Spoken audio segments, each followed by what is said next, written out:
зүйл подкастын дараагийн дугаар орж ирлээ. Та өөрийгөө товч танилцуулна. За намайг Батмунх гэдэг зэрлэгийн мэдээ судлах хамгаалах төвийн шууд судлаач юм байна.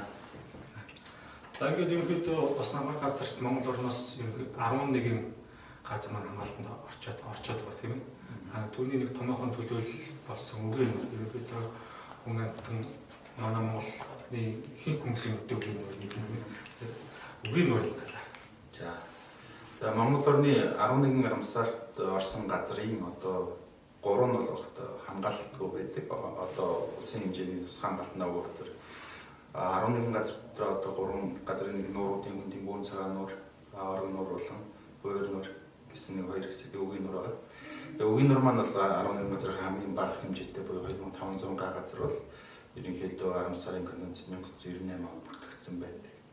Тэгээ үгийн нуурын гол одоо шалгуур нь юу гэхээр усын шууд ялангуяа 20,000-аас дээш тодтолгоотой тухайн нуурын одоо орчин үрждэг эсвэл зогсож амардаг юм байгаад байна. Түүнээс гадна нөгөө нэг шалгуур нь болох дэлхийн одоо ховордож байгаа зарим усны шууд нэгээс дээш нийт сүргийн нэгээс дээш шууд тухайн газар ашиглаж байгаа гэсэн.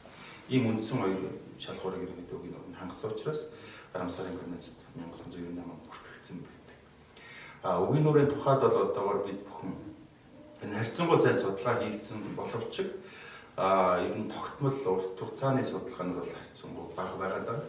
2006-7 оны үед ерөнхийдөө Японы засгийн газрын тусламжтайгаар биологийн цогц судалгаа хийгдэж ерөнхийдөө тайлбарлах гарсан. Манай байгууллага 2015 оноос хойш ажиллаж байгаа. Гэхдээ 2022 оноос хойш урт хугацааны судалгааны суурин ялангуяа үгийн нуур зогсож амардаг иргэн шуудын судалгааны суурин бол 2022 оноос хойш ажиллаж байна. Энэ хугацаанд бид бүхэн одоо үгийн нурт 250 орчим зуун шуудыг бүртгэж байгаа. Энэ дотор ялангуяа олон улсын хэмжээнд ховордож байгаа, устдаж байгаа маш олон зуун шууд байна л да. Энэ дээр ерөнхийдөө толгомдсон арга хэмжээнүүд авах ажлыг ерөнхийдөө хийж явж байгаа гэсэн. Устдаж байгаа шугуунуудынхаа төлөөлөлтөөс. За жишээлбэл Монгол орнд одоо зөвхөн зундаа одоо тусах байдлаар ирдэг усны нөмөр бүрүүд гэдэг шүү. Энэ бол ерөнхийдөө энэ дэлхийн хойг, Бутан, Бангладеш гэдэг 3 орнд одоо үрждэг. Ийм шүү бол Монгол орны үгийн нуур бол жил болгон ирж тусдаг. 1-2 бодгол. Түүнээс гадна ухаа шумбуур гэж шүү байна. Энэ бол дэлхийн хэмжээнд бол ерөнхийдөө нэг тооцоолгоо маш ихээр буурч байгаа, устдаж байгаа юм шүү, зүйл шүү. Түүнээс гадна иргэн шуудын төлөөлөл болох Мадагаскар, Тутгалжин одоо усны шуудын галууны төлөөлөх хошуу галуу. Ялангуяа хошуу галуун дээр ирэхэд бол үеийн толгойд ерөнхийдөө тэгвэл одоо үгийн нуурын толгомдоод байгаа асуудал тийм талаа.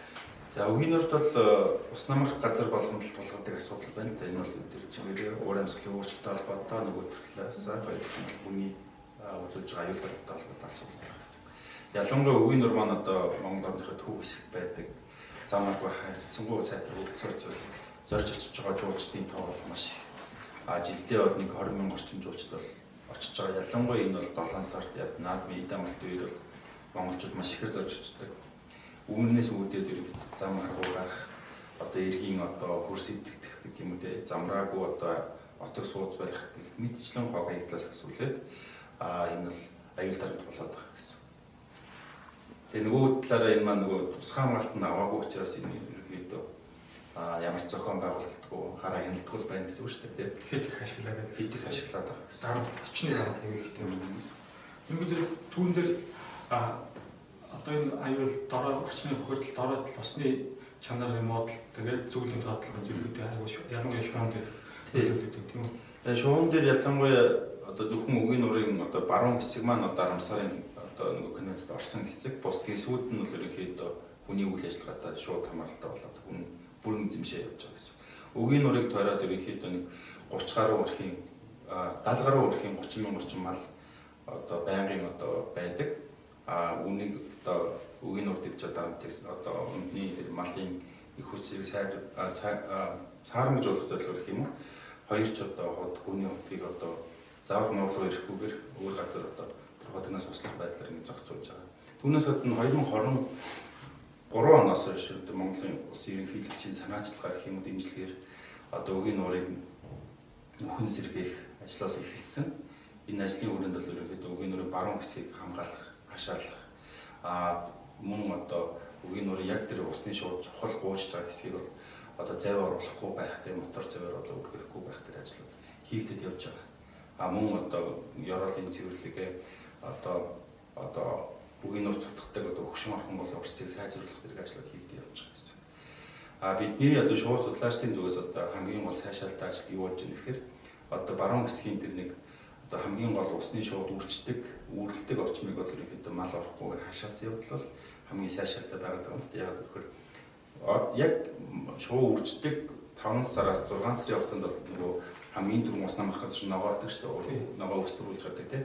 Тэр үед нөгөө шууд үүрлэх байдал мал нь орч ирээд одоо нөгөө үүрийг нь сүйтгэхэд байна гэсэн үг шүү. Тэгэхээр үржлийн амжилтгүй болно тийм учраас тэр хашаага бариад малчт маань ухамсагдаад тийшээгээ 6 сар 5 сар мал оруулахгүй байх үед бол ерөнхийдөө үржлийн шуудын амжилт бол маш сайн болно л гэсэн үг. Ерөнхийдөө энэ бүхэн 24 оны 10 сард одоо хашаалсан 25 оноос одоо эхний жилдээ л ихэд бид бүхэн маш олон зүйл шуудын мөнгөжил амжилттай болж байгааг баталгааж баримтжуулж байгаа гэсэн үг тийм. Тэгэхээр энэ цаашдаа явах юм бол одоо үгийн нурд өвчтөг байсан тэр 10 гаруй зүйлийн нугас галуунууд бол ерөнхийдөө буцаад сэрэх боломжтой болоод ирж байгаа гэсэн. Түүний таны нэг ярьсан шууны үд гойжуулах үе гэдэг. Энд ямар үе вэ? Үдний гойжлт бол шуу болгон нисдэг те. Одоо нисдэггүй шууч хараад гэхдээ нисдэг шуудад бол жил болгон өдөө солино гэдэг нь хүн болгон хувцас сольдог те. Тэртэй адилхан үд маань ерөнхийдөө цаг хугацааны хувьд бол нарны одоо хэдийн хамтнаас үүдээд ерөнхийдөө мөн шавж паразитуудаас үүдээд ерөнхийдөө муудж идэг. Тэгэхээр одоо нислэгийн чанараа алдахгүй одоо энерги хэмнэхийн тулд өдөө жил болгон гойжуулна гэдэг маань тухайн шуунууд одоо том биетэй шууд жил болгон гойжуулах шаардлагагүй те. Гэхдээ жижиг шуун жил болгон том биетэй шууд жилдээ нэг ч гэдэг юм уу те. Эсвэл 2 жилд нэг гэдэг юм уу байдлаар гуйждаг. Энэ бол ерөнхийдөө өдөө хувцас олж байгаа л үзэгдэл гэсэн. Тэр бол ерөнхийдөө зарим шуун дээр бол нисэх чадвар болно. Галуун нугас хум бол ерөнхийдөө нэгээс 30-аас 45 хоног бол нисэх чадваргүй усандаа байж байгаа гэсэн үг шүү дээ. Тэгэхээр үгийн нурт 7 сард бол яг 3-аас 5 мянган хошуу галуу бол гуйжаад нисэх чадваргүй байж байгаа гэсэн. Тэгэхээр эмзэг үе болоод тааж. Тэгэхээр яг тэр үед нөгөө мотор завь үргээхгүй байх нь бол хамгийн чухал юм гэсэн үг шүү дээ. Ямар нэг амтан стресс авмаа тэр хугацаанд хойшлох гэсэн. Тэгэхээр бусад нөгөө бусаж нүүдлийн замдаа орох маань бас хойшлох. Замын бол чадвар маань багасна гэсэн. Үдний гуйж гэдэг маань тухайн шуу маш сайн одоо хоолдож ил олж амар тайван байснаар илүү чанартай гуйж гэнэ шүү дээ. Ургах нь гэсэн гуйж тийм. Тэгэхээр тэр чанартай үд маань гуйж ургаж гүйцснээрээ тухайн шуу илүү амжилттай нүүдлээ үргэлжлүүлэх үйлч газраас саадгүй урах тэр боломж нэмэгдүүлж байна гэсэн үг. Үүр танд нэмжлэхээр. За түүнээс гадна үгийн нурд бид нэг 22 оноос хийж байгаа судалгаа маань иргэн шуган дээр илүү төвлөрж байгаа гэсэн. Энэ хугацаанд бид бүхэн 3000 орчим зүйлийн иргэн шувуу болон бус шувуу барьж бүжгэлсэн байдаг. Ялангуяа иргэн шувуу дээр бол хамгийн гайхалтай нь бол хамгийн хоол нүүдэлдэг нүүдлийн марафоны ерөнхийдөө аврагууд нэг хийлж болно. Энэ хугацаанд бид бүхний бүгжилж тэмдэглэсэн шууд маань Австралийн зүүн өмнөд хэсэг Австралиас Тайландаас Малайзаас ч гэдэг юм уу те Оросоос Хятадаас гэдэг маш олон бараг 10 гаруй зүйлийн 50 гаруй шууд бол дахин одоо энэ тэндээс бүртгэж байгаа гэсэн. Энэ маань юу хэлж байгаа нэхээр үгийн нур маань иргэн шуудад бол ерөнхийдөө хамгийн гол одоо нүүдлийн замынхан зангилаа төгсөх нь одоо энэ Тикээс шууд ирж ийн Австралиас ирж ийн те энэ хэсэг маань одоо нөгөө талаараа маш олон иргэн шууд энд эндээс ирж байгаа учраас нөгөө талаараас юу хэлэх гээд юм гэхээр одоо жишээл өвчин гарах магадлалыг нэмэгдүүлж байгаа гэсэн. Жишээл шууны том гарлаа гэхэд одоо энд энд рүү тарах буцаад тарах те эсвэл энд эндээс өвчтэй шуугийн өдөр их бүрэн боломжтой байна гэсэн үг. Тэгэхээр түүнийг дагаад яг очны бодлоо дагаад аюулгүй бүр хэсэл юм гэсэн. Тэрийг хязгаарлах хэрэгтэй болж байна. Тэгээ яг байрал маань болохоор яг төв хэсэгтэй. Одоо чинь болгон арангаар хоёрын голдлыг. Гэхдээ яг аялж ууштай яг төв хэсэгтэй дайрт хэсэгтэй болж байгаа шүү дээ. Тийм учраас яг дөрөлдөх хэсэгтэй. Тэгсэн мөртлөө яг тал гадрын нуур мөртлөө зүйлийн мөртөл хамаагүй бас илбэг болчиход байна шүү дээ. Тэгэхээр яг хаа яг нүүдлийн том зам болчиход байна л та. Тэгэхээр яг хамгаалах, тэрийг сайн судлах, Тэгээ олон зүйл шууд яг тэмдэглэгдээд гоё болж байгаа ч гэсэндээ яг урсц яг буцаад нэг сэрэх чадвар хэрэг байх болов. Ер нь бол хээрийн экосистемд байгаа энэ томоохон одоо хамгийн том одоо нууруудын нэг л дээ. Гэхдээ энэ хэрээр маш эмзэг гэсэн үг. Жишээл тэнд бол хөрсний бохирдол гэдэм үү амьдрах хүчний алдагдал гарахад буцаа сэрэх магадлал харьцангуй бага болж чадна гэсэн үг. Тэгэхээр хүүхэд залуучууд ялангуяа одоо энэ бүцээс сууж байгаа одоо яг биднээс ирээд бас хүүхэд залууч хандж юу гэж хэлмээр байна. Хариуцлагатай хэлж хэлмээр байна. Ялангуяа аялал жуулчлал маш хурдтай үргэлж байгаа юмуд бол хүн болон хариуцлагатай, ялангуяа байгаль орчиндөө хайртай, хог аяглаа хайдаггүй те. Шууд одоо ойрч хит ойрч үргээдэггүй, амтнаа үргээдэггүй те. Хариуцлагатай л байх хэрэгтэй гэсэн. Тэгэхээр ялангуяа ийм эмзэг усан орчин байж байгаа газар очихдаа бол ерөнхийдөө маш сайн бас бохирдуулах байх. Хашгүй цаад талд нь гिचний зүйл шүү. Одоо жишээлбэл үгийн мөр дээр 250 банк түүний хэдэн хүнд нэг ховорцсон шүү. За арга 20 орчим бол ховордож байгаа, устдаж байгаа ангилтай шуунууд байгаа гэсэн. Жишээл бидний одоо судлаараа 40 гаруй зүйлийн одоо олон улсын ангиллаар устдаж байгаагаас дээш ангилтай шуунууд байна. Яг хүүхд залууч сонирхоод хамгийн төвөөмөл бид хүүхдүүд мэдгэцчээр боловчоор яг ийм шүү гэж хэлээд өгч. Үгийн нурын хамгийн одоо онцлог шүү бол мэдээж бидний түрүү ярьсан хошуу галуу гэж шүү. Ерөнхийдөө бол хамгийн том биетэй галуунуудын нэг зөвхөн Азид оршдог. Энэ галуу үгийн нурт ерөнхийдөө нэг 3-5 мянган бол байнгын байдаг. Ийм шүү. Хошуу галуу гэдэг яг Google тийм үү цахим орчинд хайх юм бол Swan goose буюу одоо хүн галуу гэж орчуулж болно те. Яг энэ галуу маань ерөнхийдөө хамгийн түгээмэл үгийн нурын гол билеглээ. Түүнээс гадна иргэн шуунууд байна тийм.